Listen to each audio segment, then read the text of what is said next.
आज है 16 नवंबर 2023, दिन बृहस्पतिवार। सरकारी कर्मचारियों की उम्मीदों पर फिरा पानी, निर्वाचन आयोग ने डीए बढ़ाने पर लगाई रोक। मध्य प्रदेश में सरकारी कर्मचारियों से जुड़ी बड़ी खबर सामने आ रही है। प्रदेश के शासकीय कर्मचारियों का डीए नहीं बढ़ाया जाएगा।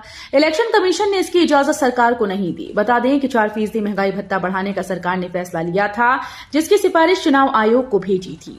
बता दें कि चुनाव के चलते प्रदेश में आचार संहिता लगे होने के कारण सरकार ने इलेक्शन कमीशन से डीए बढ़ाने की इजाजत मांगी थी। ग्वालियर व्यापार मेला प्राधिकरण दुकानों का किराया 33% तक बढ़ा। दिसंबर से लगने वाले ग्वालियर व्यापार मेले में इस बार दुकानों का किराया बढ़ा दिया गया। ग्वालियर व्यापार मेला प्राधिकरण ने इस बार 33% किराया बढ़ाया है, जिससे 96 वर्ग फीट की एक दुकान लेने वाले व्यापारी पर 1510 रुपए का अतिरिक्त भार बढ़ा। पहले इतनी बड़ी दुकान के लिए व्यापारी से 4720 रुपए लिए जाते थे, लेकिन अब 6230 रुपए जमा कराए जा रहे हैं। एमपी में चुनावी प्रचार खत्म, शराब का खेल शुरू। मध्य प्रदेश में बुधवार को चुनावी प्रचार का दौर खत्म हो गया। सभी प्रत्याशियों ने घर घर जनसंपर्क किया और लोगों से उसके पक्ष में वोट करने की अपील की। वहीं इसके बाद प्रदेश में शराब का खेल शुरू हो गया। भोपाल में पुलिस ने बड़ी कार्रवाई करते हुए अवैध परिवहन करते हुए शराब की पेटियां बरामद। एमपी में मतदान की तैयारियां पूरी, भोपाल में विशेष व्यवस्था। एमपी में चुनाव की तैयारियां पूरी कर ली गईं। भोपाल की 7 विधानसभा सीटों के लिए 2034 मतदान केंद्र बनाए गए। इसमें 1100 पोलिंग बूथ को अति संवेदनशील श्रेणी में रखा गया। यहां सीसीटीवी से निगरानी होगी। भोपाल के 111 बूथ की कमान महिलाओं के हाथों में रहेगी। वहीं 7 विधानसभाओं के लिए 120 मॉडल पोलिंग बूथ बनाए जा रहे हैं, जहां विशेष सजावट की जाएगी। अपने ही मोबाइल के उपयोग की लेनी होगी अनुमति। भारत निर्वाचन आयोग के निर्देशानुसार जारी किए गए इस आदेश में कहा गया कि मतदान के दिन मतदान केंद्र के 100 मीटर के दायरे में केवल निर्वाचन कार्य हेतु नियुक्त किए गए शासकीय सेवक ही मोबाइल फोन के आदेश के अनुसार मतदान दल के पीठासीन अधिकारी और दल के अन्य सदस्य को मतदान की संपूर्ण प्रक्रिया के दौरान अपने मोबाइल फोन साइलेंट मोड में रखना होगा कि उपयोग के लिए अधिकृत होंगे। 31 की जांच में 12 डेंगू पॉजिटिव मिले, इनमें ग्वालियर के 9 मरीज शामिल। गजरा राजा मेडिकल कॉलेज के माइक्रोबायोलॉजी विभाग में डेंगू के 31 संदिग्ध मरीजों के सैंपल की जांच की गई। इनमें से 12 मरीजों को डेंगू की पुष्टि हुई।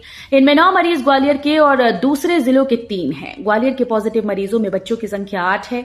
डेंगू मरीजों की बढ़ती संख्या के साथ ही नगर निगम और मलेरिया विभाग ने सर्वे के साथ फॉगिंग कराना शुरू कर दिया है। आज 16 नवंबर सुबह से मतदान सामग्री लेकर रवाना होंगी पोलिंग पार्टीज। फाइनल रिहर्सल हुई। मध्य प्रदेश विधानसभा चुनाव का शोर थम गया है। एक दिन बाद 17 नवंबर को मतदान होगा। ग्वालियर जिले के सभी 6 विधानसभा क्षेत्रों के 1662 मतदान केंद्रों में मतदान कराने के लिए तैनात किए गए मतदान दलों को ईवीएम सहित सभी प्रकार की मतदान सामग्री वितरण की सभी तैयारियां पूर्ण कर ली गई हैं। मतदान दलों को आज 16 नवंबर को एमएलबी कॉलेज से मतदान सामग्री का वितरण किया जाएगा। दमोह में 57 प्रत्याशियों के खर्च का हिसाब किताब, जयंत मलैया सबसे आगे। भाजपा व कांग्रेस प्रत्याशियों के साथ निर्दलीय प्रत्याशी भी चुनाव में पैसा खर्च करने में पीछे नहीं है। आपको बता दें कि चारों विधानसभा क्षेत्र में अब तक सबसे ज्यादा राशि खर्च करने के मामले में सम्मिलित रूप से दमोह में खड़े प्रत्याशियों द्वारा खर्च की गई। जबेरा विधानसभा क्षेत्र के प्रत्याशियों के द्वारा सम्मिलित रूप में अब तक सबसे कम व्यय किया गया। चारों सीटों पर किस्मत आजमा रहे 57 प्रत्याशी अब तक 5000 से लेकर 20 लाख रुपए तक की राशि खर्च कर चुके हैं। 5 सालों में बदल जाएगी जिंदगी, बोले गेट्स। दुनिया के सबसे अमीर लोगों में शामिल बिल गेट्स ने कहा कि आने वाले 5 सालों में हमारी जिंदगी एकदम बदल जाएगी। उन्होंने कहा कंप्यूटर चलाने से लेकर दैनिक काम करने तक का एकदम बदल जाएगा।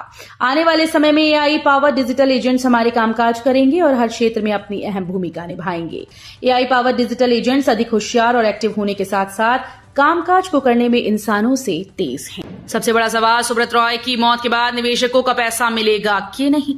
सहारा ग्रुप के प्रमुख सुब्रत रॉय का मंगलवार को निधन हो गया। उनके निधन के बाद लोगों के मन में सवाल यही है कि सहारा में लगाया हुआ पैसा वापस मिलेगा या नहीं। बता दें कि केंद्र सरकार की ओर से सहारा रिफंड पोर्टल के जरिए निवेशकों को उनकी राशि लौटाई जा रही है। इस प्रक्रिया पर सहारा प्रमुख की मौत का कोई असर नहीं पड़ेगा। सभी का पैसा वापस आए। एमपी के 90 पोलिंग बूथ की महिला कर्मियों के हाथ में होगी कमान। माइक्रो ऑब्जर्वर भी रखेंगे नजर।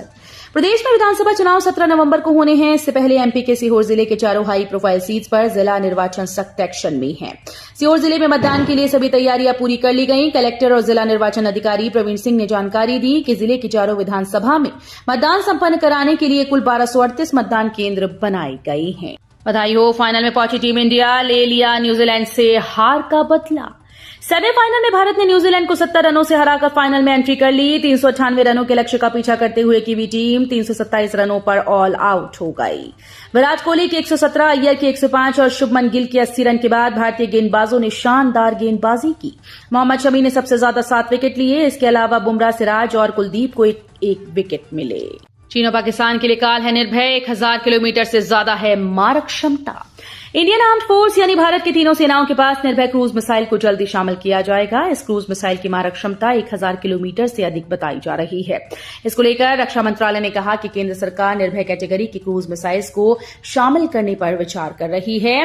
प्रस्ताव अभी आखिरी चरण में है और इसकी मंजूरी मिलने का इंतजार है। वोटर आईडी कार्ड के लिए नहीं जाना पड़ेगा ऑफिस, घर बैठे कर सकते हैं आवेदन।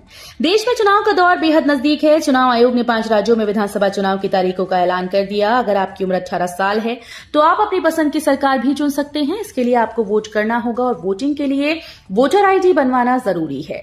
कई बार आपको वोटर आईडी कार्ड बनवाने के लिए दफ्तरों के चक्कर काटने पड़ते हैं, लेकिन अब ऑनलाइन की मदद से ये काम भी आसान हो गया है। अपने क्षेत्र से गुजरने वाले वाहनों से टैक्स वसूल सकता है ग्राम पंचायत। जिला पंचायत सीईओ ने लगाई थी रोक।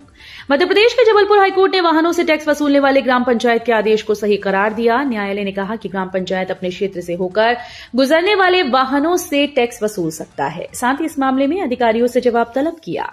जस्टिस विवेक अग्रवाल की बेंच में इस मामले की सुनवाई हुई थी। दरअसल पूरा मामला ग्राम पंचायत हरगढ़ और जनपद पंचायत सिहोरा का है।